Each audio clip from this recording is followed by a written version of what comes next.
আপনারা দেখছেন একুশে টেলিভিশন। এগিয়ে চলেছে পদ্মা সেতুর কাজ, অগ্রগতি ৮৭%। সব প্রকল্পের গতি বাড়াতে প্রধানমন্ত্রীর নির্দেশ। খালেদার মুক্তির দাবিতে বুধবার বিএনপির স্মারকলিপি প্রদান কর্মসূচি। নেতারা লিফট সার্ভিস দিচ্ছেন, মন্তব্য ওবায়দুল কাদেরের। অফিসে ঢুকে এলোপাথারি গুলি, কুমিল্লায় কাউন্সিলর সহ ২ জন নিহত, আহত ৭। পদ হারাতে পারেন মেয়র জাহাঙ্গীর, শিগগিরই সিদ্ধান্ত নেবে মন্ত্রণালয়। ভুক্তভোগীদের মামলার প্রস্তুতি। ধর্ষণ মামলায় জামিন কাণ্ডে বিচারিক ক্ষমতা হারালেন কামরুন নাহার, শিগগিরই আপিল বিভাগের পূর্ণাঙ্গ রায়।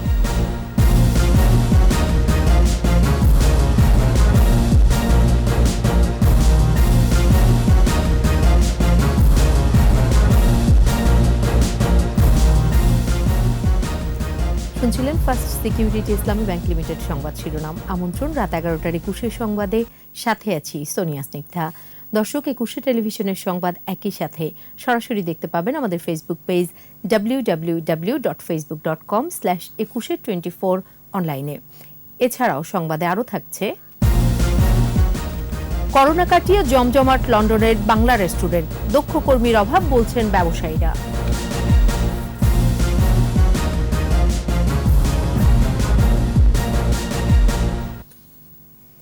এগিয়ে চলেছে পদ্মা সেতুর কাজ, অগ্রগতি ৮৭%। আগামী বছরের ৩০শে জুন বা এর আশপাশের সময়ে যান চলাচলে উন্মুক্ত হতে যাচ্ছে পদ্মা সেতু। প্রধানমন্ত্রী শেখ হাসিনার সভাপতিত্বে মন্ত্রিসভার বৈঠকে এ বিষয়ে সিদ্ধান্ত হয়েছে। এছাড়াও করোনার ক্ষতি পুষিয়ে নিতে সকল মন্ত্রণালয়ের কাজের গতি বাড়ানোর নির্দেশনা দিয়েছেন প্রধানমন্ত্রী। রিপোর্টে বাকিটা জানাচ্ছেন মোহাম্মদ নুরুন নবী।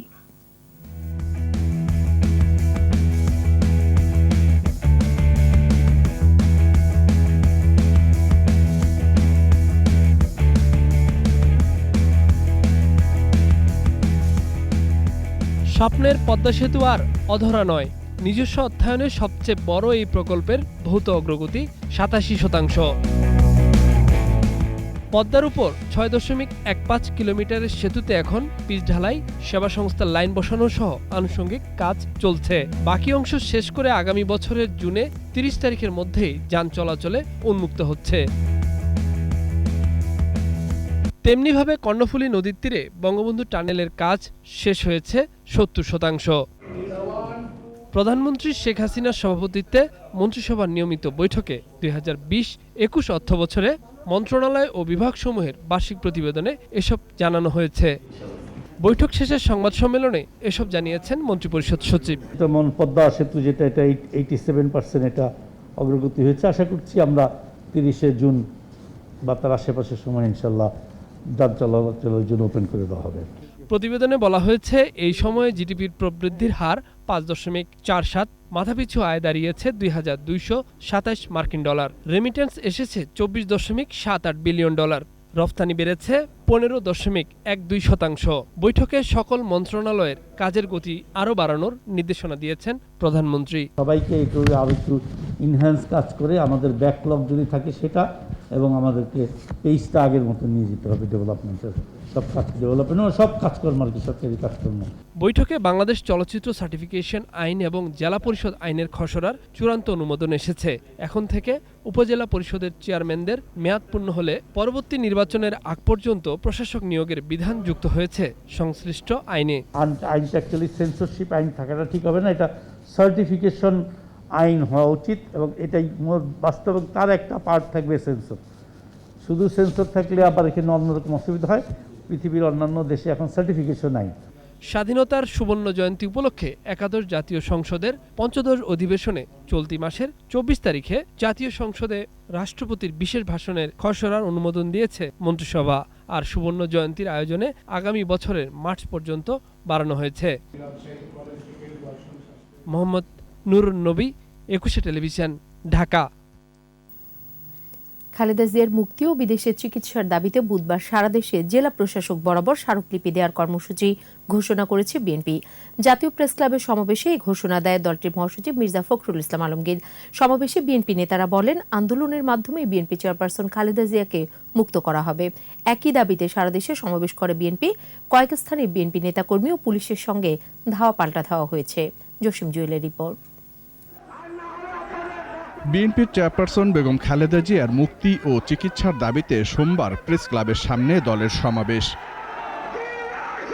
বিএনপি নেতারা বলেন, সুচিকিৎসার জন্য আন্দোলন করতে হয়, এটা দুঃখজনক। চিকিৎসার জন্য দেশের বাইরে পাঠাতে আইনের কোনো বাধা নেই বলেও মন্তব্য করেন তারা। ন্যায়ের পথে চলেন, আইনের পথেই চলেন এবং খালেদা জিয়াকে নিঃশর্ত মুক্তি দিয়ে প্রমাণ করুন আপনাদের কোনো হিংসা বিদ্বেষ খালেদা জিয়ার উপরে নাই।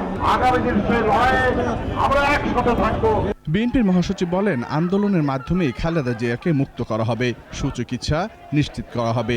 এ সময় নতুন কর্মসূচি ঘোষণা করা হয়। আমাদের সামনে একটাই পথ, আন্দোলন, আন্দোলন এবং আন্দোলন। অটোকারিতা করবেন না। অতীতে অনেক অটোকারিতার জন্য আমাদের অনেক মূল্য দিতে হয়েছে।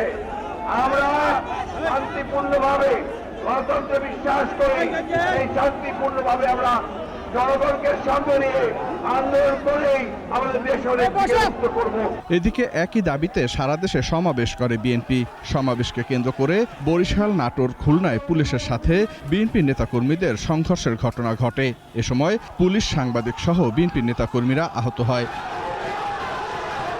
জসিম জুয়েল, 21 টেলিভিশন, ঢাকা। বিএনপির আন্দোলনের সক্ষমতা নেই বলে মন্তব্য করেছেন আওয়ামী লীগের সাধারণ সম্পাদক ওবায়দুল কাদের। তিনি বলেন, কর্মী সমর্থকদের রোষানল থেকে বাঁচতে বিএনপি নেতারা গণমাধ্যমকে লিপ সার্ভিস দিয়ে যাচ্ছে। আর খালেদা জিয়ার বিদেশে চিকিৎসা নিয়ে বিএনপি নেতারা রাজনৈতিক উদ্দেশ্য হাসিলের চেষ্টা করছে বলে মন্তব্য করেছেন তথ্যমন্ত্রী ডক্টর হাসান মাহমুদ। বিস্তারিত আকবর হোসেন সুমনের রিপোর্টে। সরকারি বাসভবন থেকে নিয়মিত ব্রিফিংয়ে যুক্ত হন আওয়ামী লীগ সাধারণ সম্পাদক ওবায়দুল কাদের। গণমাধ্যমে লিপ সার্ভিস দিয়ে যাচ্ছেন।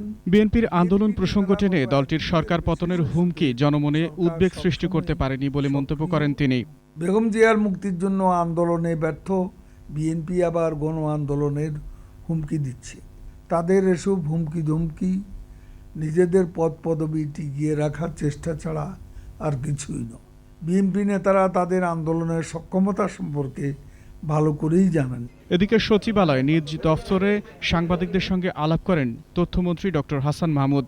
সে সময় খালেদা জিয়ার চিকিৎসা নিয়ে বিএনপি রাজনৈতিক উদ্দেশ্যের সমালোচনা করেন তিনি। আসলে বেগম জিয়াকে বিদেশে নিয়ে যাওয়ার দাবিটা তার স্বাস্থ্যগত কারণে নয়, এটা একটি রাজনৈতিক উদ্দেশ্য প্রণোদিত দাবি।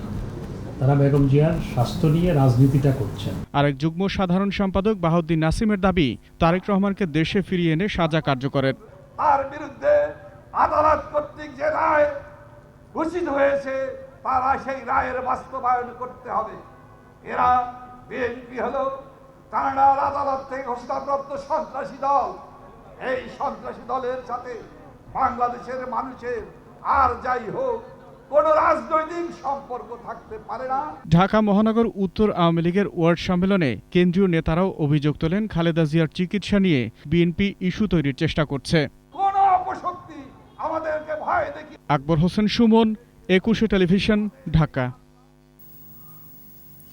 মুখোশধারী দুর্বৃত্তদের এলোপাথারি গুলিতে নিহত হয়েছেন কুমিল্লা সিটি কর্পোরেশনের 17 নম্বর ওয়ার্ড কাউন্সিলর মোহাম্মদ সোহেল ও সহযোগী হরিপদ সাহা।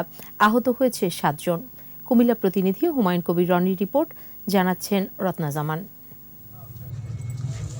সোমবার বিকেল 4:30টার দিকে নগরের পাথারিয়া পাড়ায় কাউন্সিলর সোহেলের ব্যক্তিগত কার্যালয়ে ঢুকে গুলি করতে শুরু করে 8 থেকে 10 জন দুর্বৃত্ত। ঘটনার পর নগরীর সুজানগর পাথারিয়া পাড়ায় আতঙ্ক ছড়িয়ে পড়ে।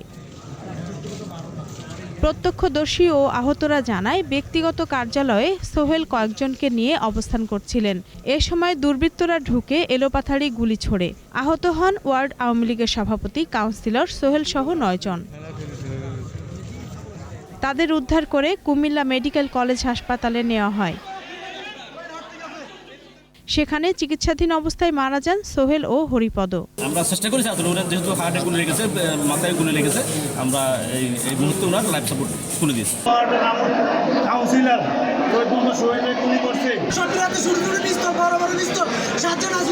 ঘটনার পরপরই আশপাশের এলাকায় মোতায়েন করা হয় অতিরিক্ত পুলিশ।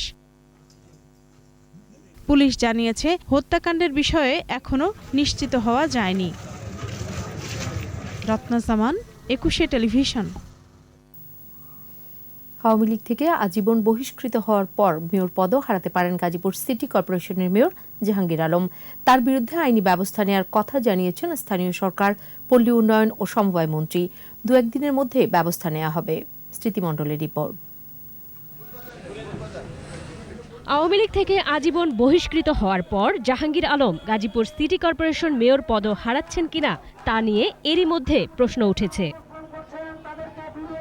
মাসখানেক আগে ভাইরাল হওয়া অডিওতে জাহাঙ্গীর আলমকে বঙ্গবন্ধু ও মুক্তিযুদ্ধে বীর শহীদদের নিয়ে বিরূপ মন্তব্য ও কটূক্তি করতে শোনা যায়।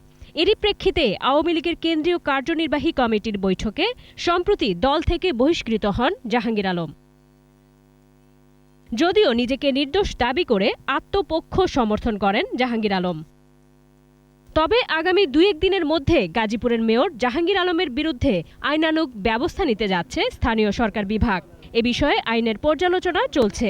মন্ত্রিসভার বৈঠক শেষে একথা জানান মন্ত্রী তাজুল ইসলাম। বলেছি যে আইনটা দেখে আইন অনুযায়ী ব্যবস্থা নেওয়া হবে। আইনটা কি দেখেছেন আপনি? হ্যাঁ, আইনটা দেখা হচ্ছে, আমাদের ডিপার্টমেন্টের পর্যালোচনা করছে।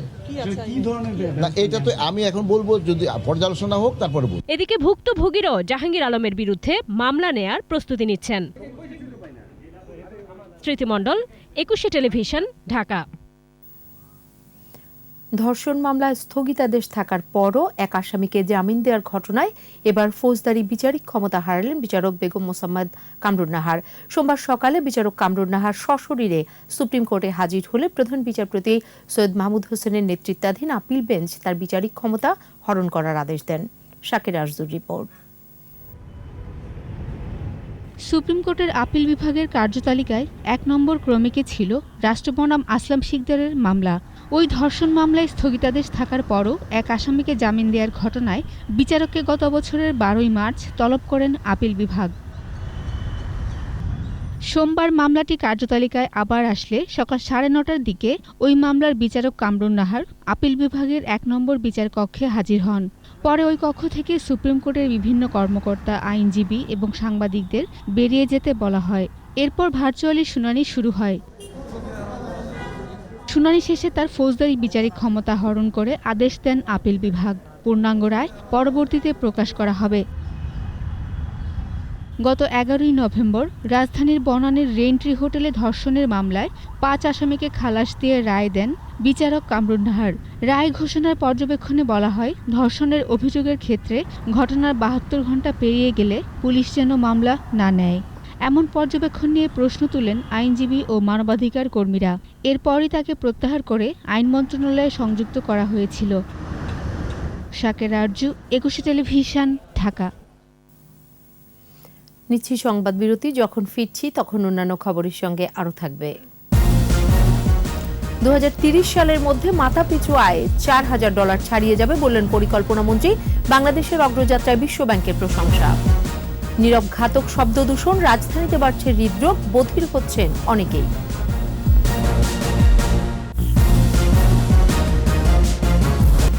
আবারও আমন্ত্রণ রাত 11টার 21 সংবাদে।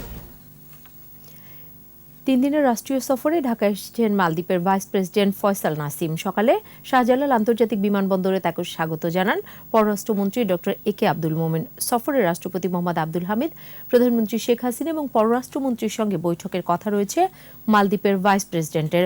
শ্রমবাজার সংক্রান্ত ইস্যুতে প্রবাসী কল্যাণ ও বৈদেশিক কর্মসংস্থান মন্ত্রী ইমরান আহমেদের সঙ্গেও বৈঠক করবেন বলে জানা গেছে। এছাড়া স্বাস্থ্যমন্ত্রী জাহিদ মালিক ও শিক্ষামন্ত্রী ডাক্তার দীপু মনির সঙ্গে বৈঠকের কথা রয়েছে সফররত ভাইস প্রেসিডেন্ট ফয়সাল নাসিমের।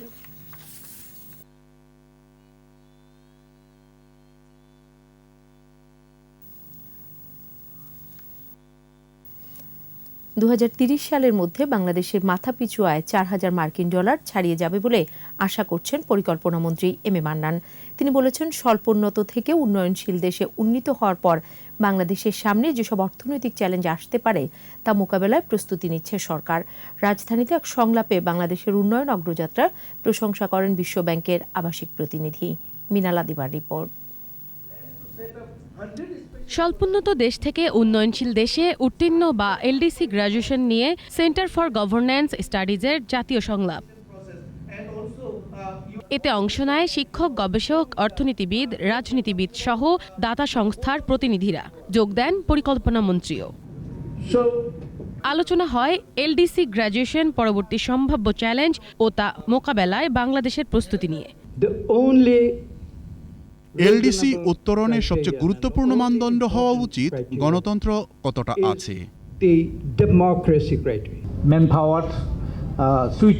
বাংলাদেশের মানব সম্পদ, স্বচ্ছ পানি ও উর্বর ভূমির বিপরীতে দক্ষিণ কোরিয়ার ছিল শুধুমাত্র কিছু কয়লা। কিন্তু আজ বাংলাদেশ কোথায় আর দক্ষিণ কোরিয়া কোথায়? বিশ্বব্যাংকের আবাসিক প্রতিনিধি বলেন, বাংলাদেশের উন্নয়ন অগ্রযাত্রা চোখে পড়ার মতো। অবকাঠামো সহ আর্থসামাজিক খাতে আরও অগ্রগতির সুযোগ রয়েছে। লক্ষ্যে পৌঁছতে চাইলে বিভিন্ন ক্ষেত্রে সংস্কার আনতে হবে। অনেক সংস্কারই হয়েছে, তবে ছোটখাটো সংস্কার হলেও গুরুত্বপূর্ণ অনেক সংস্কার ঝুলে আছে। পরিকল্পনা মন্ত্রী বলেন, 2030 সালের মধ্যে বাংলাদেশে মাথাপিছু আয় $4,000 ছাড়িয়ে যাবে। এলডিসি পরবর্তী চ্যালেঞ্জ মোকাবেলায় কাজ করছে বাংলাদেশ। 2030-এর মধ্যে যখন এসডিজি আমাদের কমপ্লিট হবে, we shall cross $4,000 mark officially. By 2041 our target is $12,000। স্বল্পোন্নত থেকে উন্নয়নশীল দেশে উন্নীত হওয়ার পর বিদ্যমান বিশেষ সুবিধা ভোগের চিন্তা বাদ দেওয়ার পরামর্শ দিলেন বক্তারা। মিনালা দিবা, একুশে টেলিভিশন, ঢাকা। রাজধানীর মানুষের নীরব ঘাতক শব্দ দূষণ। সাম্প্রতিক সময়ে দূষণের মাত্রা বৃদ্ধি পাওয়ায় হুমকিতে জনস্বাস্থ্য। বাড়ছে হৃদরোগ, বধির হচ্ছে অনেকেই। মাহমুদ হাসানের রিপোর্ট। প্রায় 3 কোটি মানুষের বাস রাজধানী ঢাকায়। প্রতিনিয়তই শব্দ দূষণের মাত্রা যন্ত্রণা বাড়াচ্ছে চারপাশে। কারণ স্বাভাবিকের দ্বিগুণ অর্থাৎ 80 ডেসিবল উচ্চ শব্দে ভোগান্তি পোহাতে হয় নগরবাসীকে। দূষণের সিংহভাগ হচ্ছে যানবাহন থেকে। গাড়ির হর্ন, সজোরে ব্রেক শব্দ দূষণের অন্যতম কারণ। আছে নির্মাণ কাজের যন্ত্রণা। রাজনৈতিক, সামাজিক, সাংস্কৃতিক ও ধর্মীয় অনুষ্ঠান থেকেও প্রতিনিয়ত শব্দ ছড়ায় দূষণ থেকে। প্রায় 85% সময় ঢাকা শহরে মানুষ নীরব এলাকা কিংবা বাণিজ্যিক এলাকার যে স্ট্যান্ডার্ড আছে তার চেয়ে বেশি শব্দ সাফার করে থাকে। দূষণের এই ভয়াবহতায় গর্ভবতী নারী কিংবা গর্ভের সন্তানও বধির হচ্ছে অনেক ক্ষেত্রে। অনেক শিশু জন্ম নেয় বিকলাঙ্গ হয়ে। বাড়তি বয়সেও দেখা দেয় বহুমুখী সমস্যা। 90 ডেসিবেলের একটা হর্ন যদি হঠাৎ করে কোনো গর্ভবতী মা যদি ফিল করে, তাহলে গর্ভ অবস্থায় যে শিশুটি আছে সেটিও বধিরতা সাফার করতে পারে এবং তার অঙ্গহানি, ব্রেন ড্যামেজ, ইভেন মৃত্যুরও সম্ভাবনা রয়েছে। বাণিজ্যিক, আবাসিক, নীরব ও শিল্প এলাকায় শব্দের মাত্রা সরকারিভাবে নির্ধারণ আছে, অথচ নিয়ম মানার লক্ষণ নেই কারোর মধ্যে। ব্যস্ততম এলাকাগুলো চিন্তা করি তাহলে সেখানে 80% সময় 80 ডেসিবেলের বেশি শব্দ বলতে ওখানে যারা অবস্থান করে, ট্রাফিক পুলিশ বিশেষ করে, যারা হকার আছে কিংবা রাস্তা দিয়ে যারা দীর্ঘ সময় ধরে চলাচল করে, তাদের জন্য এটি মারাত্মকভাবে স্বাস্থ্য ঝুঁকির কারণ হবে। দূষণের মাত্রায় কোনোভাবেই স্বাস্থ্যসম্মত নয় ঢাকা শহর। এখনই পদক্ষেপ না নিলে ভবিষ্যতের রাজধানী হবে আরও ভয়াবহ। মাহমুদ হাসান, একুশে টেলিভিশন, ঢাকা। ইংল্যান্ডে বাংলা খাবারের কদর বহু আগে থেকেই। করোনার কঠিন সময় কাটিয়ে আবারও জমে উঠেছে রেস্টুরেন্ট ব্যবসা। দেশটিতে বাংলাদেশিদের মূল ব্যবসা রেস্টুরেন্ট। এই খাতে প্রত্যক্ষ পরোক্ষভাবে প্রায় 4 লাখ মানুষ জড়িত। তবে দক্ষ জনবলের অভাবে ভোগান্তিতে পড়েছেন ব্যবসায়ীরা। লন্ডন ঘুরে এসে সেখানের রেস্টুরেন্ট ব্যবসার বিস্তারিত জানাচ্ছেন সাইদুল ইসলাম। ব্রিটিশ রাজ্যে বাংলা খাবারের শুরুটা 1800 শতকের শুরুর দিকে। 1810 সালে কারি হাউস বা বাংলাদেশি খাবারের প্রথম দোকান খোলেন শেখ দীন মোহাম্মদ। তার দেখাদেখি গড়ে ওঠে আরও অসংখ্য রেস্টুরেন্ট। বর্তমানে প্রায় 20,000-এর মতো বাংলাদেশি রেস্টুরেন্ট রয়েছে লন্ডনে। বাংলাদেশিদের আয়ের প্রধান উৎস রেস্টুরেন্ট ব্যবসা। লন্ডনের পথে পথে চোখে পড়বে এরকম বহু বাংলাদেশি রেস্টুরেন্ট। বিভিন্ন ধরনের বাংলা খাবার, নানা রকমের ভর্তা, শাকসবজি, মাছসহ নানা স্বাদের বাংলা খাবার। ডিম ভর্তা আছে, মিটের ভর্তা আছে, চিকেন ভর্তা আছে, রসুন ভর্তা আছে, মানে অনেক জাতের ভর্তা আছে। শুধু বাঙালিদের নয়, ভিনদেশীদেরও রসনা তৃপ্ত করে বাংলা খাবার। How tasty is food? Too good, man. Too good. সব জায়গায় তো পাওয়া যায় না বাঙালি খাবার। তো হোয়াইট চ্যাপেলে এত সুন্দর একটা রেস্টুরেন্ট যেখানে এত সব বাঙালি খাবারই পাওয়া যায়, মোটামুটি ভর্তা থেকে শুরু করে সব, তো ভালোই লাগে। খাবার ভালো, এখানে মোটামুটি বাঙালি খাবার পাওয়া যায়। বাংলাদেশি ছাড়া সবচেয়ে বেশি ক্রেতা ভারত, পাকিস্তান সহ বিভিন্ন দেশের মানুষের। খাবারের মান ও দামে সন্তুষ্ট ক্রেতারা। আমি মনে করি আমাদের বাঙালি কমিউনিটির মধ্যে এটাই the best quality and service plus food, tasty food. দেশীয় খাবারের যে একটা এনভায়রনমেন্ট মানে খুবই চমৎকার। অলওয়েজ একবার খাওয়ার পর আপনার মাথায় আসবে কবে আবার খাবো, এই কারণে আসা হয়েছে। মহামারী করোনায় ব্যবসার ক্ষতি হয়েছে, তাই ব্যবসা অনেকটাই সংকুচিত করতে হয়েছে। আবার দক্ষ কর্মীর অভাবও ভোগায় রেস্টুরেন্ট মালিকদের। বাংলাদেশে যদি আমাদের স্কিল ওয়ার্কার আসতো, রেস্টুরেন্টের স্কিল ওয়ার্কার আসতো, তাহলে আমরা সুবিধা হতো। ওটা যারা আসছে এরা তো স্টুডেন্ট, ওরা তো কাজ জানে না, ওরার পিছনে অনেক খাটা লাগে। আমরা দক্ষ স্টাফের জন্য ব্রিটিশ সরকারের সাথে লবিং করতেছি, কন্টিনিউ করতেছি, যেটা আমরা আদৌ ফুলফিল করতে পারতেছি না। কিছু কিছু অর্গানাইজেশন আছে এখানে, ওরা কিন্তু এটার জন্য কাজ করতেছে। So hopefully in the future একটু ইজি হয়ে যায় আমাদের জন্য। দক্ষ জনশক্তি তৈরি করা গেলে বিলেতে বাংলা রেস্টুরেন্ট আরও সমৃদ্ধ হতো, সেই সাথে রেমিটেন্সও রাখতে পারত ভূমিকা। সাইদুল ইসলাম, 21 টেলিভিশন। এবার আমাদের বিশেষ আয়োজন আমার বাংলা।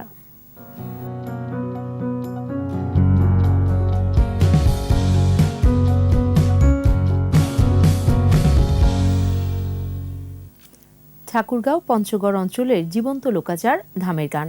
আকাশ সংস্কৃতির যুগেও এখানের মানুষের কাছে সমান তালে জনপ্রিয় এই গান। প্রতি বছর হেমন্তে শুরু হয়ে ধামের গানের উৎসব চলে শীতের আগ পর্যন্ত।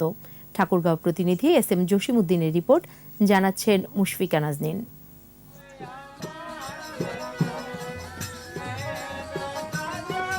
ধাম শব্দের অর্থ স্থান বা আশ্রয়স্থল।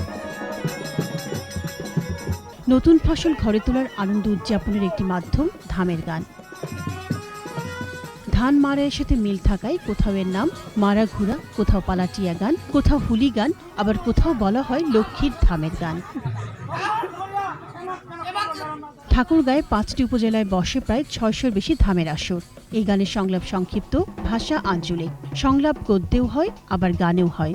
জীবনযাপনের নানা বিষয় নিয়ে তৈরি হয় নাটকের গল্প ও গান। এই গল্পে যেমন থাকে প্রান্তিক খেটে খাওয়া মানুষের আনন্দ উপাখ্যান, তেমনি থাকে নানা দুঃখ বেদনার কথাও।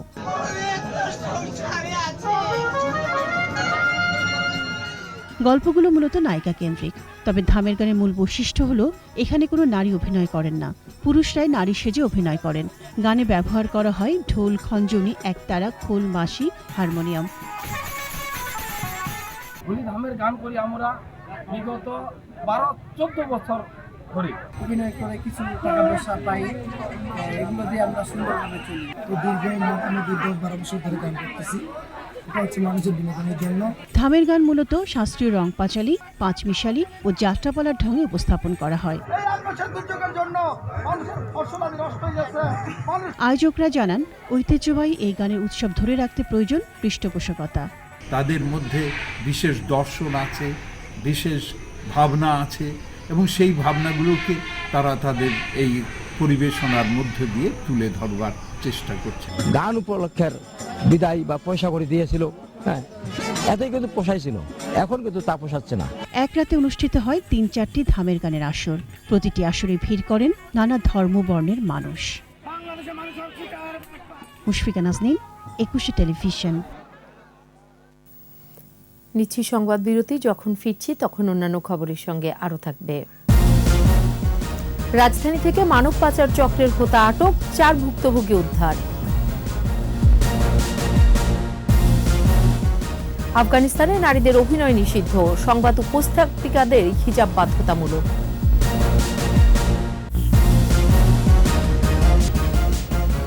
আবারও আমন্ত্রণ রাত 11টার 21 সংবাদে। পাচারকারী চক্রের এক সদস্যকে গ্রেফতার করা হয়েছে। উদ্ধার করা হয়েছে এক নারী সহ 4 জনকে। র্যাব জানিয়েছে চক্রটি নারী পুরুষ সহ 100-র বেশি মানুষকে পাচার করেছে। বিস্তারিত আহমেদ বাবুর রিপোর্টে। রাজধানীর পল্টন এলাকা থেকে পাচারকারী চক্রের সদস্য শামসুদ্দিনকে গ্রেপ্তার করে র্যাব। সংবাদ সম্মেলনের পর পাচার হতে যাওয়ারা জানান তাদের দুঃসহ অভিজ্ঞতার কথা।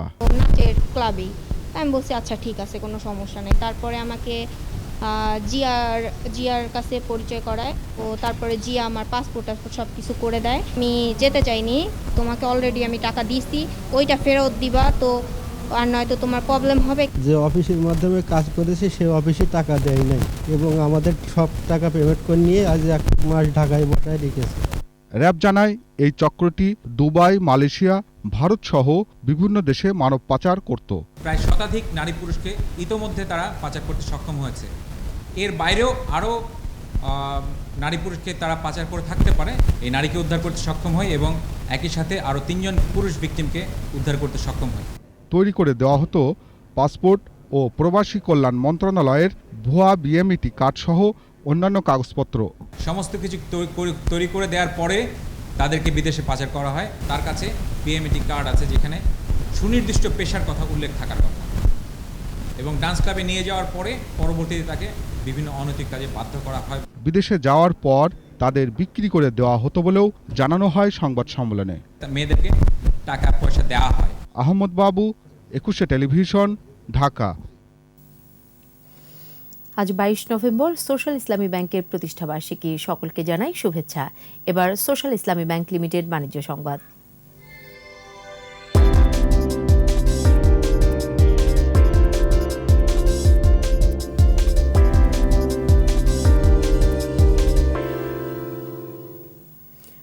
সোশ্যাল ইসলামী ব্যাংকের 26তম প্রতিষ্ঠা বার্ষিকীতে দেশব্যাপী 169টি শাখা, 96টি উপশাখা এবং 191টি এজেন্ট ব্যাংকিং আউটলেটে নানা আয়োজনের মধ্য দিয়ে উদযাপিত হয়েছে।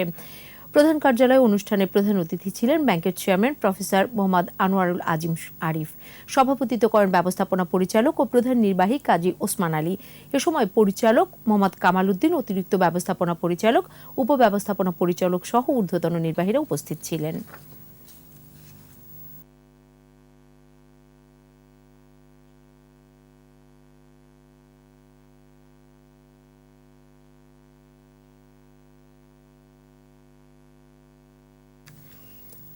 কাল থেকে শুরু হচ্ছে 6ষ্ঠ মার্সেল কাপ সিনিয়র পুরুষ শরীর গঠন প্রতিযোগিতা।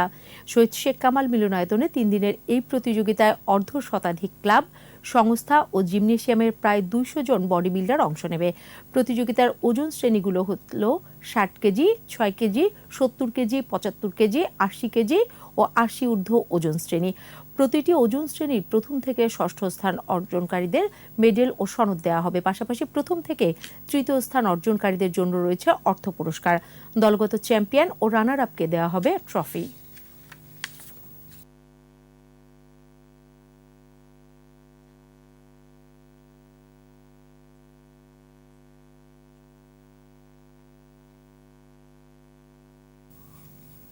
খবর শেষ করছি। মিরপুর স্টেডিয়ামে বাংলাদেশের বিপক্ষে ম্যাচে পাকিস্তানের পতাকা নিয়ে উল্লাসকারীদের শনাক্ত করে আইনের আওতায় আনার দাবি জানিয়েছে বিশিষ্টজনেরা। কেন্দ্রীয় শহীদ মিনারে প্রতিবাদ সভায় বক্তারা বলেন, স্বাধীনতার সুবর্ণ জয়ন্তীর লগ্নে এ ধরনের উল্লাস জাতিকে কলঙ্কিত করেছে। এ বিষয়ে এখনও ক্রিকেট বোর্ডের কারোর বক্তব্য না পাওয়ায় ক্ষোভ জানান তারা। বলেন, দেশকে অকার্যকর রাষ্ট্রে পরিণত করতে একটি চক্র ষড়যন্ত্র করছে। বাংলার মাটিতে পাকিস্তানি প্রেতাত্মাদের ষড়যন্ত্র বাস্তবায়ন করতে দেওয়া হবে না বলেও হুঁশিয়ার করেন বক্তারা।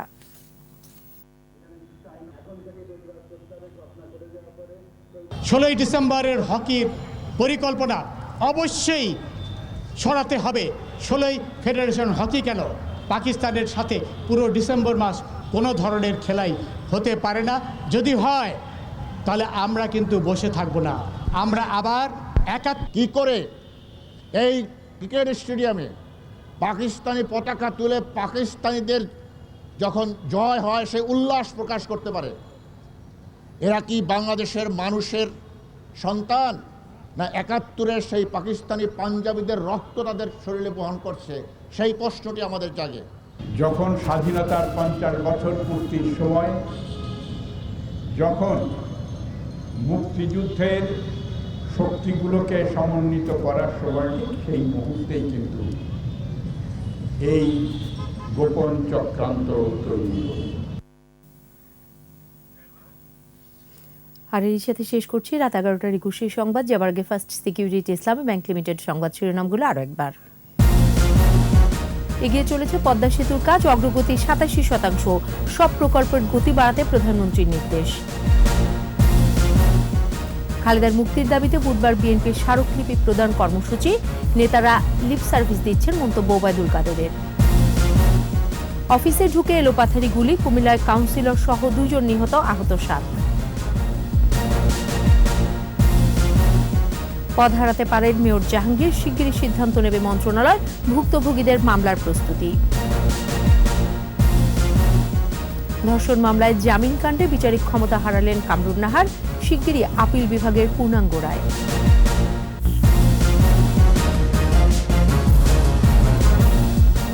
সর্বশেষ খবর জানতে ডায়াল করুন 2021 নম্বরে, আর ভিজিট করুন 21-tv.com ওয়েবসাইটে। এছাড়া ফেসবুকে লগ অন করতে পারেন facebook.com/2124 অনলাইনে। পরের সংবাদ রাত 1টায় দেখার আমন্ত্রণ রইল। স্বাস্থ্যবিধি মেনে চলুন, সুস্থ থাকুন।